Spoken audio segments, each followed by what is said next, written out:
चलिए स्त्रीवाचक तद्धित प्रत्यय। नमस्कार मित्रों,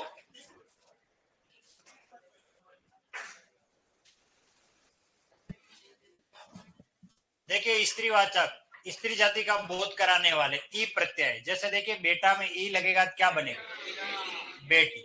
इस तरीके से लड़का में लड़की, ठीक है। और देव में ई लगेगा तो देवी, और घोड़ा में ई लगेगा तो घोड़ी। अरे वाह, क्या बात है, सब घोड़ी को देख रहे हो कि कहाँ है हमारी घोड़ी है। शाबाश। शादी होगी तो उस पर बैठ के जाओगे ना। अबे नहीं, आपके लिए गधा लाएंगे। हाँ, गधे के लिए गधा ही सही है। अब समझ में आ गया होगा। नेक्स्ट, आनी प्रत्यय लिखो। सेठ से सेठानी, सेठ का स्त्रीलिंग सेठानी, देवर का स्त्रीलिंग देवरानी, और जेठ का स्त्रीलिंग जेठानी। जेठ से जेठानी, सेठ से सेठानी, देवर से देवरानी, बहुत सारे शब्द बनेंगे। और नौकर से नौकरानी, दो मात्रा आएगी नौकरानी, ये दो मात्रा नौकरानी, इस तरीके से नौकरानी। चलो अगला क्या प्रत्यय हमारा? आइन। आइन प्रत्यय है। ठाकुर की पत्नी ठाकुराइन, ये ऐसे आएगा ठाकुराइन, ठाकुर की पत्नी। पंडित की पत्नी पंडिताइन, ऐसे बने पंडिताइन। इस तरीके से शब्द बनते हैं, ठाकुराइन, पंडिताइन, ठीक है। चलिए नेक्स्ट, अगला प्रत्यय कौन है? इन। इन प्रत्यय में इन देखो, दो इन होते हैं हमारे यहाँ पर। एक थोड़ी देर पहले सॉरी आएगा भी ये इन प्रत्यय, ये भी होता है। जैसे देखिए ये कूल में इन लगेगा तो कुलीन, ठीक है ना। नव में इन लगा तो नवीन, ये पढ़ाया था ना मैंने। हाँ, अब ये इन किस प्रकार का है? छोटा, ठीक है, ये ध्यान रखना, मात्रा छोटी ही लगेगी, ठीक है ना। तो उसके उदाहरण हम क्लियर कर लेते हैं। चलिए लिखिए, इसके अंदर कौन कौन से मोस्ट इंपोर्टेंट है। मालिक से क्या बनेगा? मालकिन, स्त्रीलिंग बनेगा मालकिन, मात्रा छोटी हो जाएगी, ठीक है, मालकिन। इसी प्रकार नाग से नागिन, ये बनता है नागिन। नाग का स्त्रीलिंग क्या होता है? नागिन। और धोबी का स्त्रीलिंग धोबिन, धोबी का स्त्रीलिंग क्या होता है? धोबिन। पर अपने यहाँ धोबिन नहीं बोलते, राजस्थानी में धोबन। क्या बोलते हैं? हाँ, दोबनी बोलते हैं, धोबिन तो कोई बोलता नहीं। इसी प्रकार तेलिस, तेल से तेलिन, हाँ हाँ यही बोलते हैं, तेलण। हाँ तेलण ही बोलते हैं, ठीक है ना। और माली से मालिन, क्या होता है? मालिन। और अपने राजस्थानी में बोलते हैं मालन, क्या बोलते हैं? हाँ मालन ही बोलते हैं। वो गाना राजस्थानी, तू है चोरी मालन की, तेरी कमर पे चोटी लटके से, है ना। और लुहार से लुहारिन, लुहार से लुहारिन। और पड़ोस से ओ यस, और बाग से बागिन, सारे यही शब्द हैं, ठीक है। मालिन, नागिन, धोबिन, तेलिन, मालिन, लुहारिन, पड़ोसिन। नेक्स्ट कौन है हमारा? नी, स्त्री लिंग बनाएगा। शेर का स्त्रीलिंग शेरनी, मोर का स्त्रीलिंग मोरनी, और नट का स्त्रीलिंग नटनी का चबूतरा, राणा लाखा, पिछोला, पढ़े होंगे जीके में तो। हाँ, नटनी। ये तो हो गए हमारे। नेक्स्ट आ जाओ, संबंध या रिश्ता क्या कहलाता भैया? देख लेते हैं। आल, ससुर का घर ससुराल, नानी का घर ननिहाल, ननियाल। नानी मूल शब्द है इसमें, नाना नानी है ना, और उनका घर ननियाल कहलाता, ठीक है, ननियाल। नेक्स्ट अगला कौन है? एरा, मामा का लड़का ममेरा, ये संबंध है, ये मेरा ममेरा भाई, ये ममेरा, ठीक है। और मौसा का लड़का मौसेरा, दो मात्रा और फिर एक पर सिंगल आएगा स के ऊपर, मौसेरा, ठीक है। फूफा का लड़का फुपेरा, चाचा का लड़का चचेरा, और काका का चचेरा ही बोलते हैं, काकेरा कहाँ बोलते हैं। हाँ, अब इसमें ये सपेरा नहीं आएगा। अरे सपेरा तो कर्तृवाचक तद्धित प्रत्यय, ये रिश्ता बता रहा है, मामा का लड़का, फूफा का लड़का, चाचा का लड़का, तो सपेरा कहाँ है, सांप का लड़का। तो फिर ये ऐसे ही बढ़ती आई जैसे सपेरा यूं बीच में, फिर यूं ही तो गलती करोगे। चलिए, ये सारे मैं पढ़ा चुका हूं अपत्यवाचक, और इनमें उदाहरण के लिए जैसे देखिए अ है, मनु से बनता है मानव, मनु से क्या बनता है मानव, धनु से क्या बनता है दानव, रघु से क्या बनता है राघव, ठीक है, गुरु से क्या बनता है गौरव, और लघु से क्या बनता है लाघव, ठीक है, और विष्णु से क्या बनता है वैष्णव, क्या बनता है वैष्णव, ठीक है ना। इसी तरह पांडु से क्या बनेगा पांडव, कुरु से क्या बनेगा कौरव, ये सब पढ़ा चुका हूं मैं, ठीक है, वो सब उदाहरण देख लेना। उसी में ई वाले में देखिए, दशरथ से क्या बनेगा दाशरथी संतानवाचक, मरुत से क्या बनेगा मारुति, ऐसे बनेगा मरुत से मारुति, शरद से क्या बनेगा सारथी, और वाल्मीकि से क्या बनेगा वाल्मीकि, मी बड़ी की छोटी। इसी प्रकार ई में पर्वत की पुत्री क्या कहलाता है पार्वती, ठीक है, मिथिला की कन्या क्या कहलाएगा मैथिली, क्या कहलाएगा मैथिली। इसी प्रकार जहनु की तनिया जहानवी, ठीक है, और जनक की पुत्री जानकी, इसी तरीके से पांचाली, और इसी तरीके से द्रौपदी, ये सब पढ़ा चुका हूं, बाकी उदाहरण देख लेना, द्रौपदी और गांधारी, ठीक है। ए में देखिए गंगा का पुत्र गांगेय, कुंती का पुत्र कौंतेय, ठीक है कौंतेय, इस तरीके, राधा का पुत्र राधेय, जो पुत्र भी नहीं है लेकिन आता है आग्नेय, पाथेय, ये प्रत्यय इसमें पद से बनता है पाथेय, अग्नि से बनता है अग्नि। यह प्रत्यय दिति की संतान दैत्य, अदिति की संतान आदित्य, ऐसे बनेगा, ठीक है, चणक की संतान चाणक्य, इस तरीके से ये सब संतानवाचक हम पढ़ चुके हैं।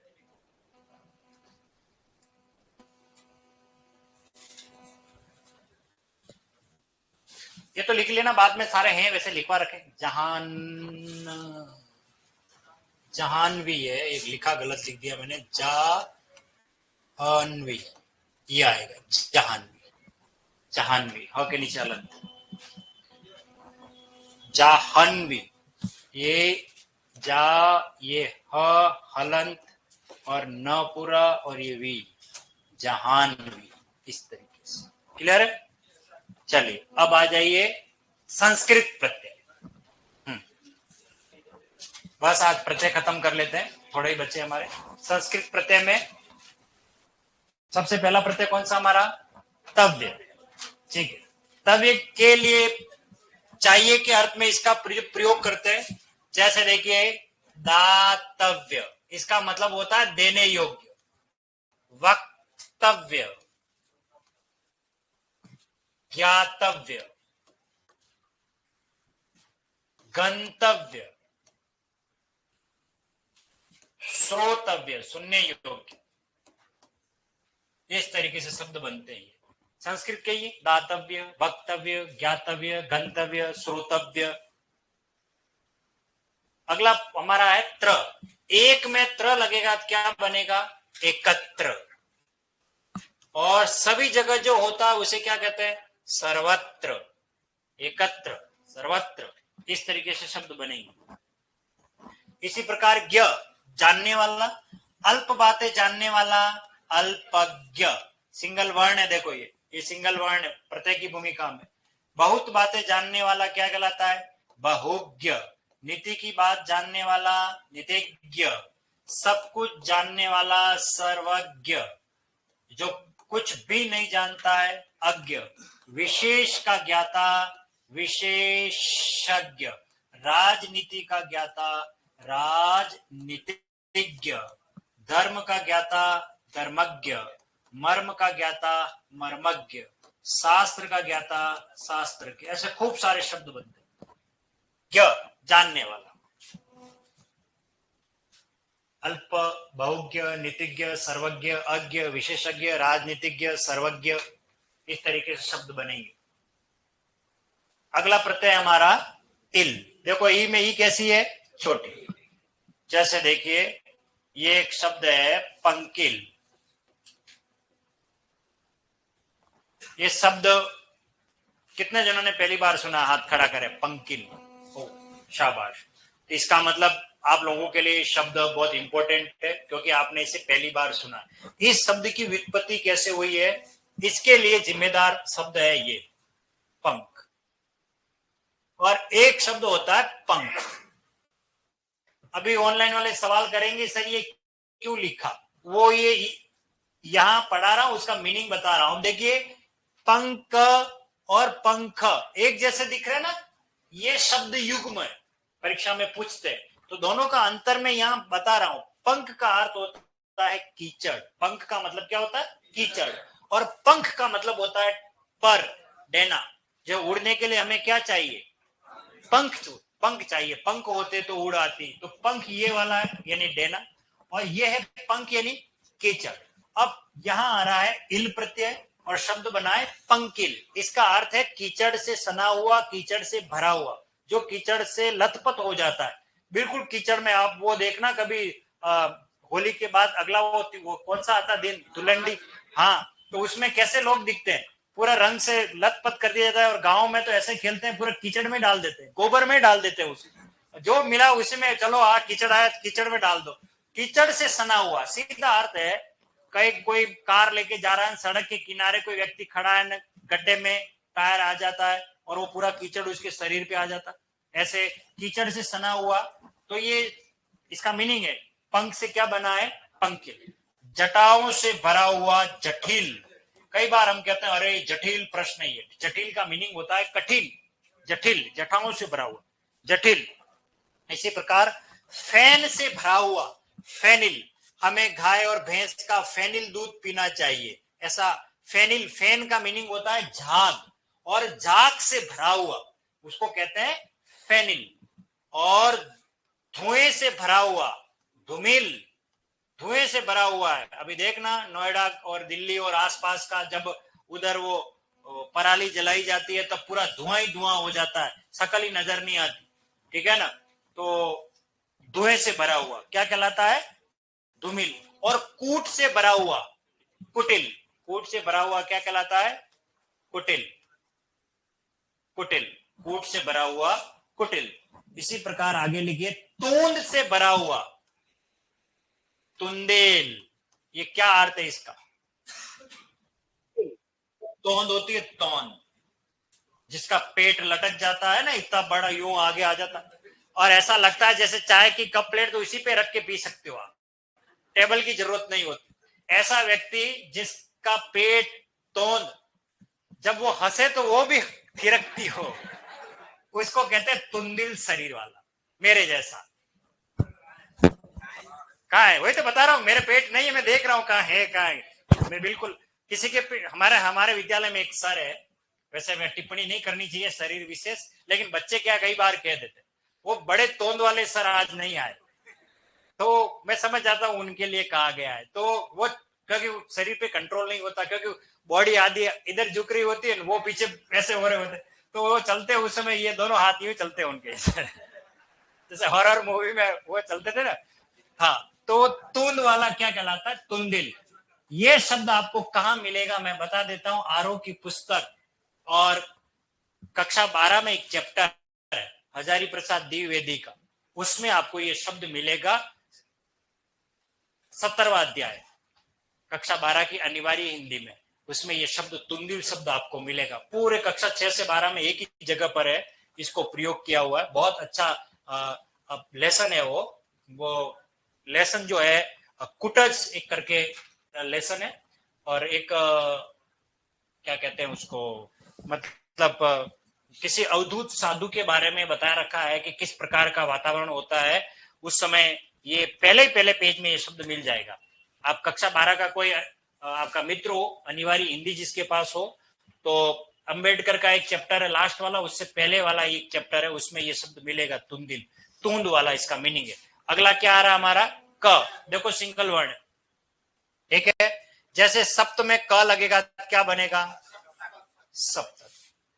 मैं बुक लेकर के आऊंगा कल, आपको दिखाऊंगा तुंदिल शब्द, ठीक है ना, सप्तक। अष्ट में क लगेगा क्या बनेगा, अष्टक। 10 में क लगेगा, दशक। 10 में क लगेगा, दशक। क 10 मूल शब्द। आ जाए आप, तभी मुझे लग रहा है इतना गंभीर। टेंशन मत लो, बस आप खाली देखो आज मुझे।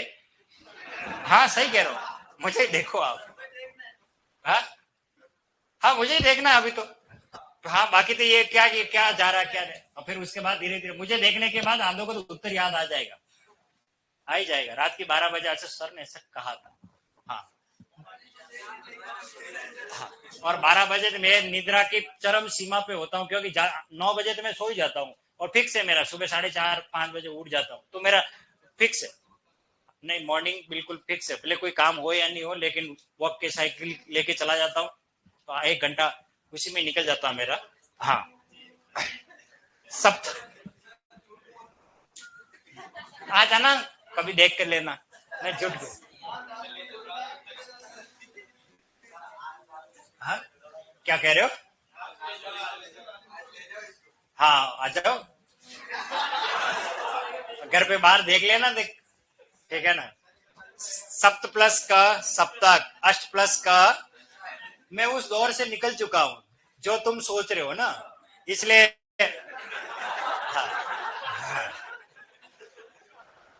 हाँ, इसलिए अपने लिए ऐसी कोई दिक्कत वाली बात नहीं,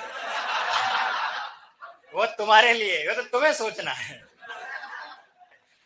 सप्तक, अष्टक, दशक, और आगे लिख लीजिए इसमें। हाँ, बाल में क लगाओगे क्या बनेगा, बालक। पंच में क लगाओगे, पंचक। पंच में क लगाओगे, पंचक। हाँ, और शत में क लगाओगे, शतक, लेकिन बतक में नहीं है। हाँ, नेक्स्ट बोलिए, मैं। मैं, ठीक है। मैं में देखो, ये कोई वैसे इतना इंपॉर्टेंट नहीं है, ये ज्यादातर संधि वाले शब्दों में पूछा जाएगा। और कहां पूछा पूछा जाएगा, देखिए ये है तेज, और इधर आ गया मैं, क्या बनेगा, तेजोमय। क्या बनेगा, तेजोमय। हाँ तो ध्यान रखना, इसको लिखिए, इसके अंदर मैं के अंदर तेजोमय, तेजोमय। मन प्लस मय से क्या बनेगा, मनोमय। ये विसर्ग संधि की वजह से बना है, मनोमय। मनोमय, तेजोमय, मनोमय, ठीक है। चलिए नेक्स्ट बोलिए, कौन है हमारा, ल। देखो वापस सिंगल, देखो सिंगल वालों को विशेष पढ़ना है, यहां आपको फंसाएंगे पेपर सेट। जैसे देखिए ये शीत, और ल लगाओगे क्या बनेगा, शीतल। शीत मूल शब्द है, और ल लग गया, शीतल, यानी ठंडा पन लिए हुए, शीतलता, शीतल। इसी प्रकार से देखिए, श्याम में ल लगेगा तो श्यामल। हाँ, श्यामल दास, रणछोड़ दास, छाछर, ठीक है ना। श्यामल, श्याम से क्या बनेगा, श्यामल। इसी प्रकार मंजू से क्या बनेगा, मंजुल। अब इसका मीनिंग समझ लीजिए, ये नया शब्द है आपके लिए। मंजू का अर्थ होता है सुंदर, और ल का ये बनने के बाद हो जाता है सुंदरता लिए हुए। और हमारे हिंदी साहित्य में तो इसका बहुत अच्छा प्रयोग हुआ, यह है सरस ओस की बूंदे, या है मंजुल मोती। संधि अलंकार में इसका प्रयोग हुआ, मंजुल, ठीक है। तो श्यामल, शीतल, मंजुल, और भी लिख दीजिए इसमें एक और, वत्सल। वत्सल, व आधा त और सल, वत्सल। नेक्स्ट, तम। चलिए इसके लिए रुक जाइए, इसके लिए थोड़ी कुछ बातें समझानी पड़ेगी आपको। तम प्रत्यय में क्या बात है, देखिए ये है तम, ठीक है, और यह है तर। ये विशेषण की अवस्थाएं ध्यान रखना, ठीक है। तम और तर का मतलब क्या है, इसको थोड़ा गहराई से समझते हैं। देखिए यह है श्रेष्ठ, और यह है श्रेष्ठतर, और यह है श्रेष्ठतम। इन सभी को समझना जरूरी है, गलती आपसे हो सकती है, क्या पूछा जाए और क्या उत्तर लिख दो। देखो श्रेष्ठ का मतलब तो सभी जानते हो, श्रेष्ठ है, ये एक सामान्य है, विशेषण है। जैसे राम श्रेष्ठ बालक है, ठीक है, उसको हमने किसी से तुलना नहीं की। लेकिन राम के सामने अगर लक्ष्मण आ गया या और कोई सोवन आ गया, अब इन दोनों में हम तुलना कर रहे हैं, राम को श्रेष्ठ बताना, तो हम कहेंगे राम सोहन से श्रेष्ठतर है। तो अब हमें किसका प्रयोग करना है? तर का। मतलब दो में कंपैरिजन जब किया जाता है तब तर का प्रयोग करेंगे। और इसका मतलब होता है सबसे। तम का मतलब क्या होता है? सबसे। अब मैं ये कहूं कि इस कक्षा में रामलाल श्रेष्ठतम बालक है, बाकी सब उससे नीचे ही होंगे, इसका मतलब होता है सबसे श्रेष्ठ।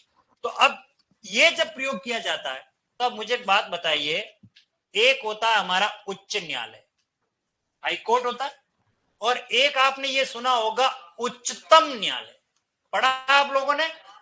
इसका मतलब होता है सबसे उच्च। कहां पर है उच्चतम न्यायालय? सुप्रीम कोर्ट दिल्ली में, और उससे ऊपर तो फिर भगवान ही है। हाँ, वो तो वहीं जाना पड़ेगा, उच्च और उच्चतम न्यायालय। तो आपने कई बार टेलीविजन पे ये भी सुना होगा, आज का अधिकतम तापमान सबसे अधिक, आज का न्यूनतम तापमान सबसे कम। तो तम का प्रयोग कब करते हैं हम? सबसे के रूप में। अगर कोई सुंदर है तो सुंदरतम, यानी सबसे सुंदर वही है। कोई श्रेष्ठ है तो सबसे श्रेष्ठ वही है। समझ में आ गया? चलिए तो लिखिए इसके उदाहरण, तम के उदाहरण लिखिए। तम के उदाहरण में लिखो श्रेष्ठतम, सुंदरतम, अधिकतम, न्यूनतम, नवीनतम। सबसे नवीनतम तकनीक कहते हैं ना, नवीनतम तकनीक से पढ़ाया गया, अर्थात नया, नवीनतम, शीघ्रतम, सरलतम, सबसे सरल तरीका, सरलतम तरीके से, सरलतम, न्यूनतम, अधिकतम, श्रेष्ठतम, सुंदरतम। अमित मीणा जी, प्रत्येक का प्रश्न किस तरीके से आएगा? अरे भाई पहले टॉपिक तो पढ़ लो, क्वेश्चन अभी आ रहे हैं आपके सामने, थोड़ी देर बाद खूब सारे क्वेश्चन आ रहे हैं, बस ये 15-20 मिनट बाद देखना कैसे क्वेश्चन आते हैं। चलिए नेक्स्ट, अगला प्रत्यय कौन सा हमारा? शाली। ठीक है, तो लिखिए वह व्यक्ति जो बुद्धि से भरा हुआ हो, बुद्धिशाली जैसे आप लोग सभी हो, बल से भरा हुआ, बलशाली, बुद्धिशाली, और प्रतिभाओं से भरा हुआ, प्रतिभाशाली। हमारी क्लास में अंकित प्रतिभाशाली बालक है, रोज नए नए प्रश्न खोद करके लाता है, जो समझ में नहीं आता है वो पूछता भी है, बहुत प्रतिभाशाली है, वास्तव में सही है इसके प्रश्न, बहुत अच्छी बात है। जो गौरव से भरा हुआ हो, हमारा राजस्थान का इतिहास बड़ा गौरवशाली रहा हुआ है, गौरवशाली। ऐश्वर्य से भरा हुआ, ऐश्वर्यशाली। और जो भाग्य से भरा हुआ हो, भाग्यशाली। ये ऐसा मत कर लेना 2014 वाले रीड के बैच में एक लड़के ने लिख दिया भाग्यशाली, वो भाग्यशाली बोल रहा हूं मैं, लास्ट वालों ध्यान रखो, भाग्यशाली लिखना है, भाग्यशाली वास्तव में भाग गई होगी उसकी। प्रतिभाशाली, प्रतिभाशाली, हाँ ये शाली प्रत्यय। अगला क्या है? आस्पद। याद रखिए RPSC 2014 first grade first paper में यहां से एक संधि का प्रश्न आया था, संधि पढ़ाई तब भी मैंने बताया था, वीडियो देख लेना, वहां मैंने ये बात बताई भी है। आस्पद का मीनिंग है देने वाला, वह जो हमें प्रेरणा दे, प्रेरणास्पद, प्रेरणास्पद। जो जिस घटना से हमें घृणा हो जाए, घृणास्पद। जो करुणा दे, करुणास्पद। जो हास्य को प्रदान करे, हास्यास्पद। आस्पद यानी देना, ऋणास्पद, घृणास्पद, हास्यास्पद। ओके,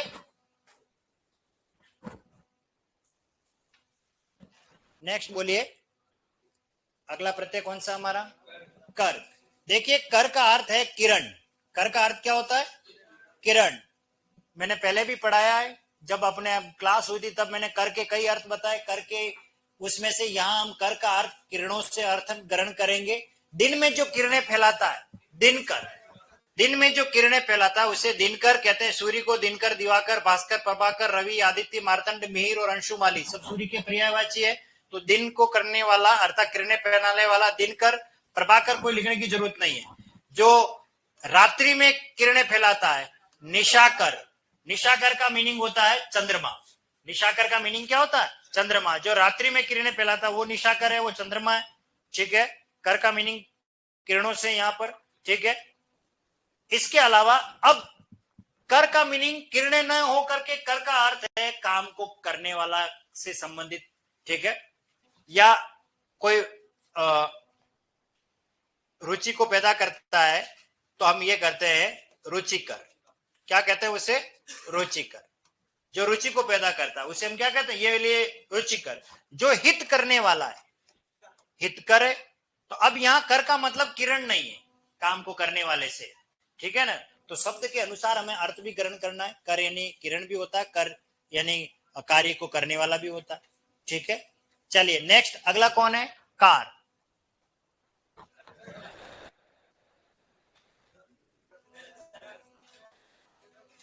ओके, कोई नहीं, इन्होंने बात छोड़ो, चलिए पढ़ लो आप। कार तो मैं वैसे पढ़ा चुका हूं आपको पहले। ठीक है, कार वो संगीत की रचना करने वाला संगीतकार, चित्र बनाने वाला चित्रकार, पत्रकार, ग्रंथकार, शिल्पकार, मूर्तिकार। कोई लिखने की जरूरत नहीं है। चलो, हाँ, अगला कौन है हमारा? चर यानी विचरण करने वाला, चलने वाला। चर का मीनिंग होता है चलने वाला, विचरण करने वाला। ठीक है, और लिखिए इसमें उदाहरण लिख लीजिए। रात्रि में जो विचरण करता है, रजनीचर। रजनीचर लिखिए पहले। रजनीचर, रात्रिचर, निशाचर। निशा सॉरी, ये दोनों एक, रात्रि और निशा दोनों में चर लगा देना आप तो। निशाचर, हाँ, रात्रिचर, निशाचर। ठीक है, इन सब में चरने वाला यानी चलने वाला। ठीक है, अगला देखिए, और भी उदाहरण बता रहा हूं। यह है खे। खे का मीनिंग होता है आकाश, आसमान। और चर यानी विचरण करने वाला। और क्या बनेगा? खेचर। पक्षी को कहा जाता है जो आसमान में विचरण करते हैं, तो खेचर पक्षी का पर्यायवाची, ध्यान रखना। जो नभ में विचरण करता हो, नभचर। जो जल में विचरण करता हो, जलचर। जो थल, खच्चर नहीं, थोड़ा दिमाग लगाओ, खच्चर में, खच्च में विचरण करेगा। हाँ, थलचर। अरे सार्थक शब्द तो ढूंढो। थलचर, नभचर। हाँ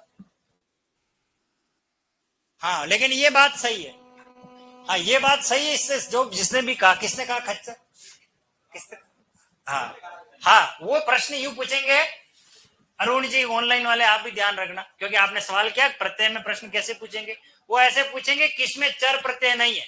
नभचर, जलचर, खेचर, खच्चर। खच्चर में नहीं है, बस यही उत्तर है।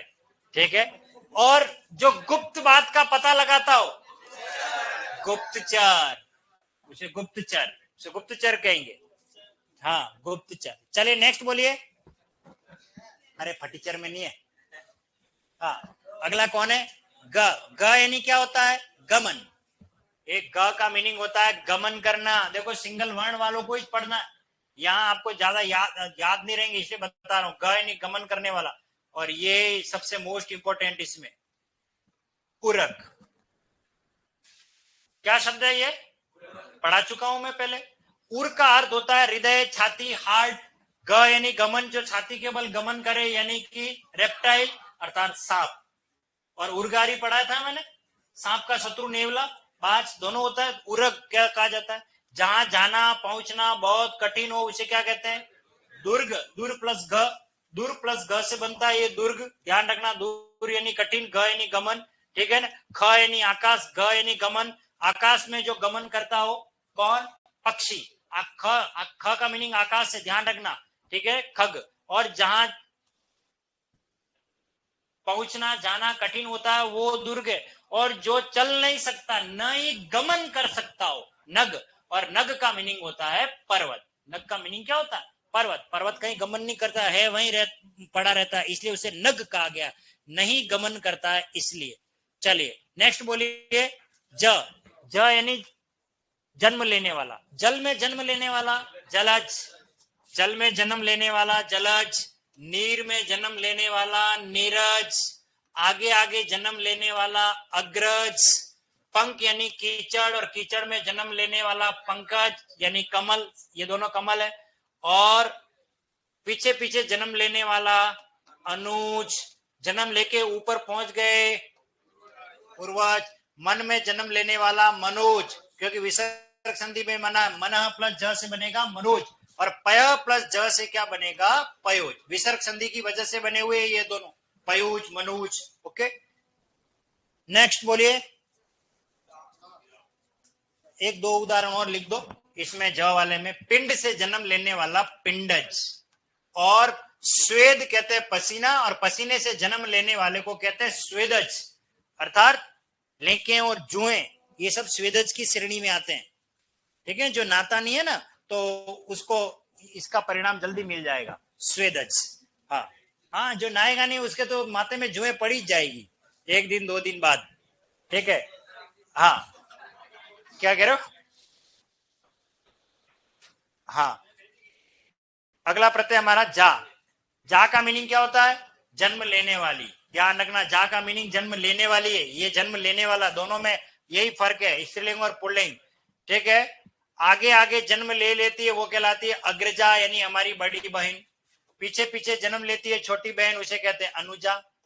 और इसके अलावा देखिए गिरी यानी पर्वत, पर्वत से जन्म लेने वाली गिरिजा, गिरिजा कहते हैं पार्वती को। शैल, शैल कहते हैं चट्टान को, और उनसे जन्म लेने वाली कौन है? शैलजा। हाँ हाँ, शैलजा का मतलब क्या होता है? पार्वती। और नदी को भी कहा जाता है पर्वत का, नदी से जन्म पर्वतों से ही होता है, इसलिए शैलजा कहा गया। भूमि से जन्म लेने वाली भूमिजा, अर्थात पार्वती की अर्थ नहीं है यहाँ, भूमि की पुत्री कौन है? सीता मैया, ये ध्यान रखना।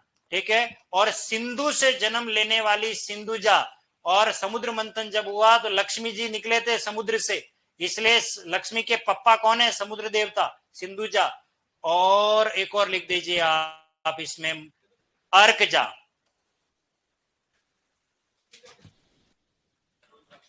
ये इसी में तनुज का अर्थ पुत्र होता है, और जा लगाओगे तो पुत्री हो जाएगा तनुजा।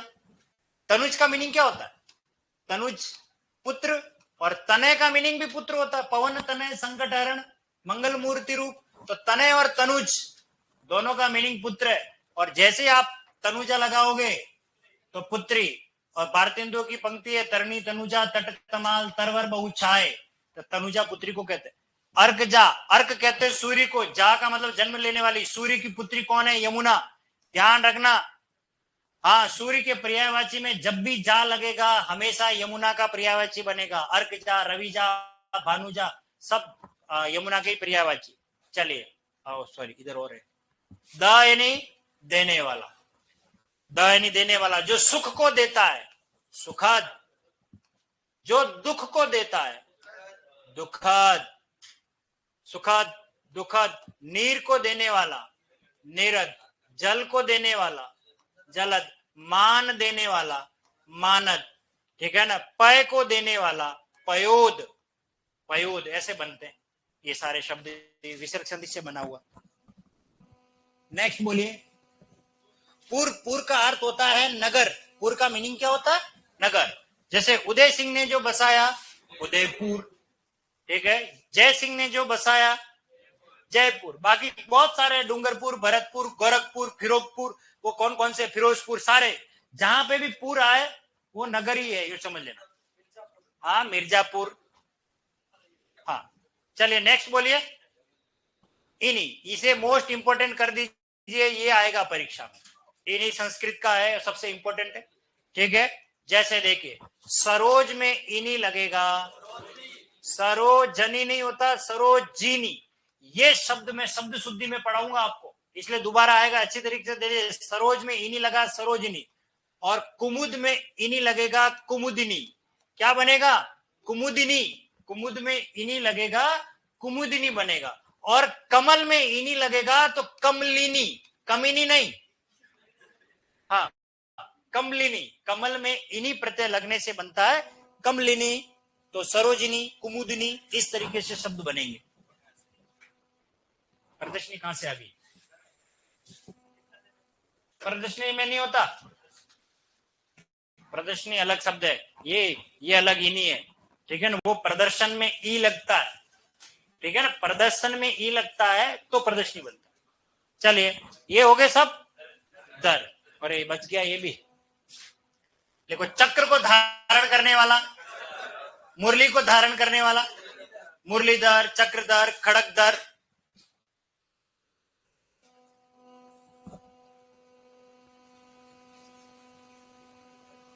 बस बहुत है, बाकी दर दर तो खूब सारे हैं इनसे। चलिए लास्ट और अंतिम बचा हमारा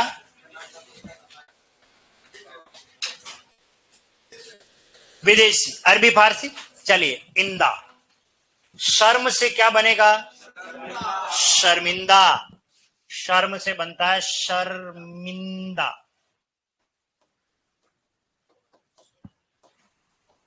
शर्मिंदा।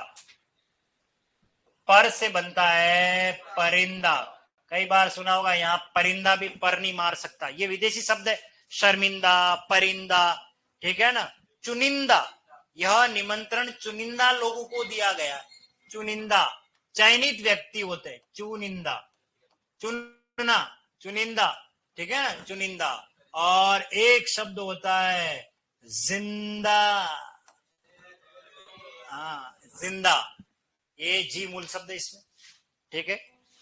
चलिए और एक होता है बाशिंदा, वास करने। हम यहाँ उदयपुर के बाशिंदे, डूंगरपुर के बाशिंदे, जयपुर के बाशिंदे कौन कौन है? अरे नहीं, मुझे एक सवाल करना आपसे, टोंक का कौन है अपनी क्लास में? टोंक, टोंक क्यों आप? हाँ, और कौन है? ये क्लास के बाद मिलना मुझसे। हाँ, हाँ। अरे इसलिए क्योंकि जिन मैम ने मुझे पढ़ाया वो अभी टोंक में प्रिंसिपल है। कहा है कि आपके वहां कौन बच्चे पढ़ रहे हैं, तो कभी जाओ तो वहां मैम से मिल के आना, क्योंकि हाँ, हाँ नहीं, नहीं मालपुरा, मालपुरा कहाँ है? नहीं गर्ल्स स्कूल है, सीनियर सेकेंडरी है। हाँ अरे जब जाएंगे ना तो मिल के जरूर जाना। मैम मेरा नाम लेना, बोल रहे थे कि आपके शिष्य आपको याद कर रहे हैं, ठीक है ना। कभी जाओ इस विद्यालय में तो, ठीक है ना। हाँ तो वो अभी क्या उनके विद्यालय में अच्छा प्रोग्राम हुआ था, मैंने कोई वीडियो देखा था हमारे सोशल प्लेटफॉर्म पर, मेरे पास भी आया, तो मुझे पता लगा ये तो काफी टाइम 8 और 99 में जब मैं उनसे पढ़ा था, तो मैंने आपको कहा था ना वो एक मैम जिसने मेरा रजिस्टर फेंक दिया, ये वही है। उनका हाँ उनका नाम है अनुपम कालरा मैडम, लिख लो याद रहेगा, अनुपम कालरा। हाँ मेरा याद कहना उनको कि सर याद कर रहे थे, आपके सर है, बाकी मैं तो उनकी नजरों में हमेशा स्टूडेंट ही हूँ। और बहुत अच्छी मैडम है पढ़ाने में, फिजिक्स की लेक्चरर रही हुई। हाँ मैं, मेरे साइंस ही थी पहले, तो मैं फिजिक्स जब उनसे पढ़ा, एक ही साल पढ़ा, सिर्फ एक साल, लेकिन एक साल में मुझे बहुत कुछ सीखने मिला। मतलब जो कहते हैं एक डेडिकेशन होना चाहिए, एक समर्पण होना चाहिए, पढ़ाना कैसे चाहिए, बहुत वो एक है। उन्होंने एक जब मेरे व्हाट्सएप पे बात हुई तो उन्होंने बोला क्या कि अब वो पुराने वाले स्टूडेंट अब नहीं मिलते। मतलब एक लाइन में ये बात कही, शायद अगर चैट होगा तो कभी मैं आपको बताऊंगा। वो चैट का मतलब बात करते हैं ना, कन्वर्सेशन होता है, तो ये बात कही। वो वीडियो मैंने जब उनको सेंड किया उनका स्कूल का, तो बोला कि तुझे कैसे प्राप्त हुआ ये? मैंने कहा ये मेरे मित्र है उसने मुझे दिया। तो मेरे का टोंक वगैरह में मेरे स्टूडेंट पढ़ते हैं, खूब पढ़ के गए हुए। तो वैसे एक स्टूडेंट था पुराना, उसने मुझे सेंड किया था कि सर यहाँ हमारे विद्यालय में ऐसा यहाँ प्रोग्राम हुआ। तो फिर मैंने वीडियो में जैसे मैम को देखा तो मैंने कहा ये तो मुझे पढ़ाए हुए वो मैम, इसलिए फिर मैंने उनको बताया कि तो बोले कभी टोंक आओ तो मिलना है। मैंने कहा मैं तो कभी मेरा कभी होगा वहां आना तो ठीक है, बाकी नहीं तो मैं, मेरे स्टूडेंट कोई जाएंगे तो मिल के जाएंगे तो समझ लेना मेरा ही प्रतिनिधित्व कर रहे हैं। मतलब समझ गए हो ना आप, होता है। देखिए अगर आपको अभी पढ़ के जाओ, नौकरी लग जाओ, और फिर आपको कभी अकस्मात ये पता लगा अरे जिन सर से मैं पढ़ा हूं वो तो यहीं कहीं आए हुए हैं, तो आपको कैसे अंदर से फील होता है नहीं यार हम भी मिल लेते हैं अभी जा, होता है वो, ठीक है ना। और काफी आज से कितने साल पहले की बात है ये, 99 और 2000 की बात है, लगभग कितने 25 साल बाद पुरानी की बात हो गई है। और उसके बाद ये चीज थोड़ी मुझे भी लगता है कि 20-25 साल बाद मैं मैम को देख रहा हूँ, वो प्रिंसिपल की पोस्ट पर है, स्कूल को संभाल रही है, तो थोड़ा सा भावुकता आ ही जाती है। चलिए, तो कोई भी और टॉक, जो ऑनलाइन वाले जो भी सुन रहे हैं वो भी चले जाना, ठीक है, और एक साथ जाओगे तो मैम खुश हो जाएगी, अरे यार इतने सर स्टूडेंट पढ़ते ऑनलाइन पर। अच्छा, एक बार हाथ खड़े करना टॉक वाले, आज विशेष आपके प्रति प्रेम छलक रहा मेरा। हाँ, अब देखो जो टॉक वाला नहीं है वो भी हाथ खड़े कर रहा है। अरे टेंशन मत लो, वो मैडम ट्रांसफर होकर के जिस दिन जयपुर चली जाएगी उस दिन मैं ये कहूंगा जयपुर वाले कौन कौन है हाथ खड़े करना। ठीक है ना, जयपुर वाले कौन कौन है, जयपुर वाले एक्चुअल में वो जयपुर के रहने वाले, हाँ वो रहते जयपुर है परंतु सर्विस उनकी टोंक में। जैसे मैं उदयपुर में रह रहा हूँ, मेरी अगर चित्तौड़ में नौकरी होगी तो मैं चित्तौड़ नौकरी करके उदयपुर ही आऊंगा। अभी तो उदयपुर हूँ और उदयपुर में ही नौकरी कर रहा हूँ, ठीक है। चलिए, तो इंदा हो गया कार, सलाह देने वाला सलाहकार, सलाहकार सलाह देने वाला सलाहकार, पेशकार पेशकश करने वाला पेशकार कहलाता है, अरबी फारसी शब्द है ये पेशकार। और काश्तकार, खेती बाड़ी करने वाले को क्या कहते हैं, काश्तकार, अरबी फारसी शब्द है। किसान, किसान काश्तकार, ये काश्तकार ये एग्रीकल्चर वाले नहीं जान रहे हो? नहीं, ये मैं नहीं बताऊंगा, ये तो जो एग्रीकल्चर कौन पढ़ाते तुमको, सारे एग्रीकल्चर ही पढ़ाते। अरे खेती बाड़ी में काम करने, किसान को कहते हैं काश्तकार। सोनू सर से पूछ लेना काश्तकार का मीनिंग क्या होता है। किसान होता है ना, किसान, उसको काश्तकार बोलते हैं। हाँ, चलो नेक्स्ट बोलो, गर, सौदा करने वाला, सौदागर, सौदागर।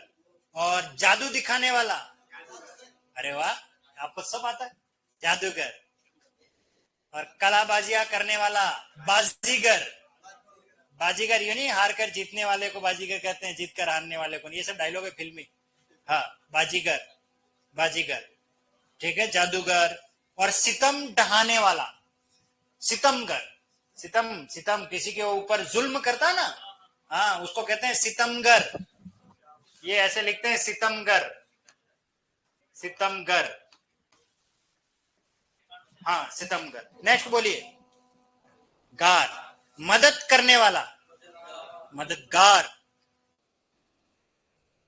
गुनाह करने वाला, गुनाहगार, गुनाहगार। और याद रखने वाला, अरे क्या यादगार वो दिन था, एक दुबले पतले शरीर वाला हमें पढ़ाने आता था, कौन, हाँ, जैसे यादगार लम्हा अभी मेरे लिए था 1990 2000 के टाइम में मैं मैडम से पढ़ा था, तो एक यादगार लम्हा था। वो मेरा रजिस्टर यूं फेंक दिया था, फिर वो तो किस्मत ठीक थी, वो रश्मि ने उसको पकड़ लिया। रश्मि से अगर मिलना हो तो महाराणा भोपाल चिकित्सालय में चले जाना, और अभी वो नर्सिंग अधीक्षक के पोस्ट पर है।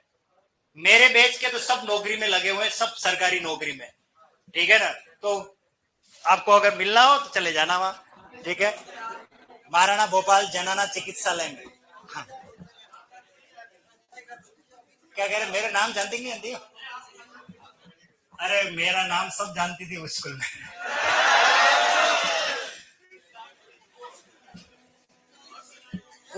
मैं प्रेसिडेंट था ना, जैसे कॉलेज का होता है वैसे स्कूल में भी होता है, छात्र नेता। मॉनिटर नहीं, छात्र, बाल बाल संसद होती है, अध्यक्ष होता है, नहीं होता है। हाँ, तो मैं पूरे विद्यालय का पूरा सारा काम मैं ही देखता था। जब भी कोई होता, वो 26 जनवरी 15 अगस्त प्रिंसिपल साहब के पास में बैठता था मैं। तैसे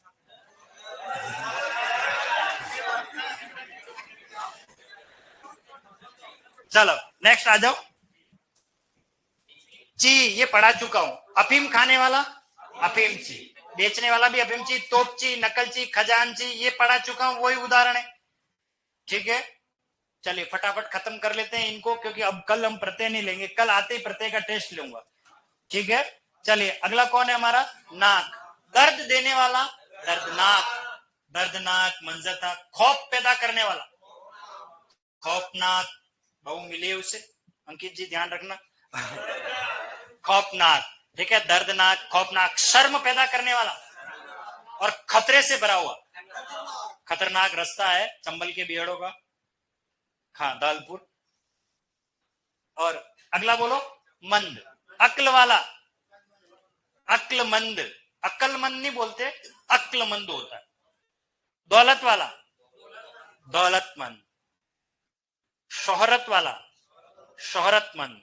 और सेहत से भरा हुआ, सेहतमंद, सेहतमंद, शरीर के लिए जो अच्छा हो, सेहतमंद। दार पढ़ा चुका हूं मैं। चौकी की रक्षा करने वाला, चौकीदार। थाने का मालिक, सूबे का मालिक, हवालात का मालिक। ये सब उदाहरण पहले पढ़ लिए हैं, 2-3 लिख दो, कोई लिखने की ज्यादा आवश्यकता नहीं है, बस समझना है कि दार एक प्रत्यय होता है। हाँ, ये जानना जरूरी है। पोष का अर्थ होता है कपड़ा या वस्त्र, ये ध्यान रखना। पोष का मीनिंग है कपड़ा, वस्त्र। जैसे देखिए, एक शब्द होता है, आपने पढ़ा होगा, नकाब पोश। जो नकाब पहनता है ना, उसके लिए आता है नकाब पोश, उसको कहा जाता है। ठीक है। एक और शब्द होता है, ये वैसे, हाँ बिल्कुल, मेज पोश। लिखिए आप, मेज पोश लिखिए, फिर मैं आपको समझाता हूं इसका मीनिंग। मेज पोश, पलंग पोश। जैसे इंग्लिश में बेडशीट बोलते हैं ना, बेडशीट। हाँ, अरबी फारसी में उससे पलंग पर बिछाने वाले चद्दर कपड़े को कहते हैं पलंग पोश। और टेबल पर बिछाने वाला टेबल क्लॉथ को कहा जाता है मेज पोश। क्या कहा जाता है?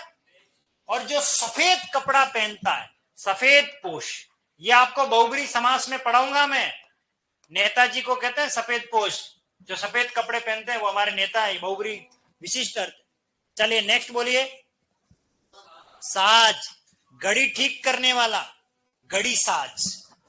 जो घड़ी ठीक करता है उसे घड़ी साज कहा जाता है, ध्यान रखना। घड़ी साज, घड़ी का मिस्त्री, घड़ी साज। ठीक है। और जो जिल्द का काम करता है, ये अपनी जो बाइंडिंग का काम करते हैं ना, कॉपी किताब के ऊपर मोटा कवर चढ़ाते हैं, उसको कहते हैं जिल्द साज, जिल्द साज। जिल्द साज का मीनिंग है जो जिल्द चढ़ाता है, कॉपी किताब जो होती है उसके ऊपर मोटा कवर चढ़ाता है, उसे जिल्द साज कहा जाता है। ठीक है, जिल्द साज। और जो जालबाजी करता हो, जाल साज, जाल साज। अरे जाल साज 420 करते हैं नहीं करते हैं? हाँ, उसको कहते। चलिए अगला बोलिए। बाज, हाँ दगा करने वाला, हाँ दगाबाज तेरे नैना। हाँ, चालबाजी करने वाला, धोखा देने वाला, धोखेबाज। मुक्का मारने वाला, मुक्केबाज। नशा करने वाला, हाँ नशेबाज। चलिए नेक्स्ट बोलिए। आबाद, आबाद का मतलब है, इसी से शब्द बना है आबादी। ठीक है, तो ये नहीं लिखना अभी, आबादी। हैदर ने जिसे बसाया, हैदराबाद, जहां आबादी रहती हो, हैदराबाद। अहमद ने जिसे बसाया, अहमदाबाद। बस 2 ही उदाहरण लिख दो बस। आबाद एक शब्द है, ये ध्यान रखना। ठीक है। और जहां कोई आबादी नहीं रहती हो, गैर आबाद, पढ़ाया था उपसर्ग गैर, शमशान घाट, मरघट, वहां कोई आबादी नहीं रहती, सब खाली रहता वहां। ठीक है। चलिए अगला बोलो। गाह, घा, चारागाह। गाह का मतलब, ये गाह का मतलब स्थान से है, चारागाह। ईदगाह, मुंशी प्रेमचंद की बहुत अच्छी कहानी है, हामिद का चिमटा जिसमें होता है ना वो। और बंदरगाह, बंदर जहां गा करते हो, वो नहीं है इसका मीनिंग। क्या होता है बंदरगाह?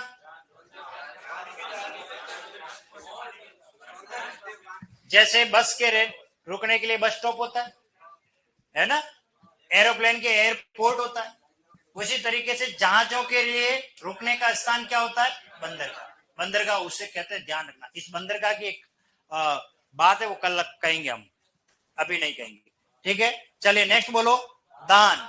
अब रुक जाइए यहां पर, क्योंकि ये एक ऐसा शब्द है जो संस्कृत में भी आएगा और अरबी फारसी में भी आएगा। दान ऐसा प्रत्यय, देखिए ये एक शब्द है, लिखना मत अभी, ये कन्यादान, ये रक्तदान। ये दान का अर्थ है देने वाले से। दान का मीनिंग देना, रक्त का दान करना, कन्या का दान करना, ये संस्कृत का कंसेप्ट है। हम बात कर रहे हैं विदेशी अरबी फारसी। इस दान का मतलब है रखने का स्थान, ठीक है। जैसे अरे पहले समझ तो लो। तो हाँ, जैसे देखिए ये है इत्रदान, ये है पानदान। इत्रदान का मतलब है जिसमें इत्र रखा जाता हो, जिसमें पान रखा जाता हो, उसे कहते हैं पानदान। उसे दुकानदान कहाँ है? अरे दुकानदार होता है वो।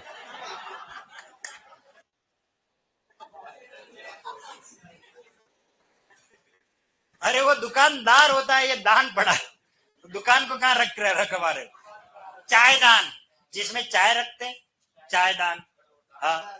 कलम दान, कलम दान का मतलब ये मत सोच लेना कि कलम दान करनी है। कलम रखने का स्थान, पेन स्टैंड जिसको कहते हैं।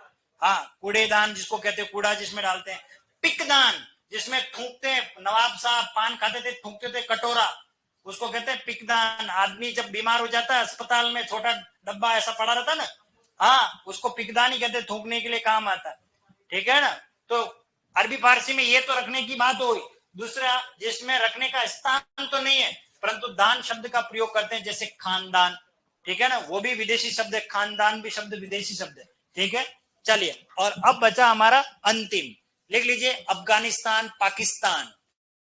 हिंदुस्तान मत लिखना, हिंदुस्तान में स्थान प्रत्यय ई नहीं आएगा।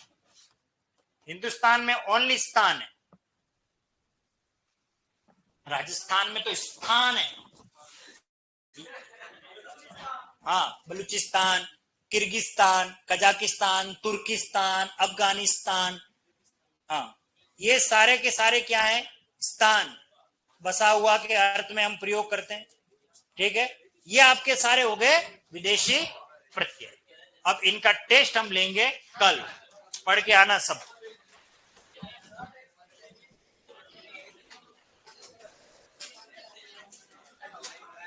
हाँ, दरगाह भी राइट है भैया।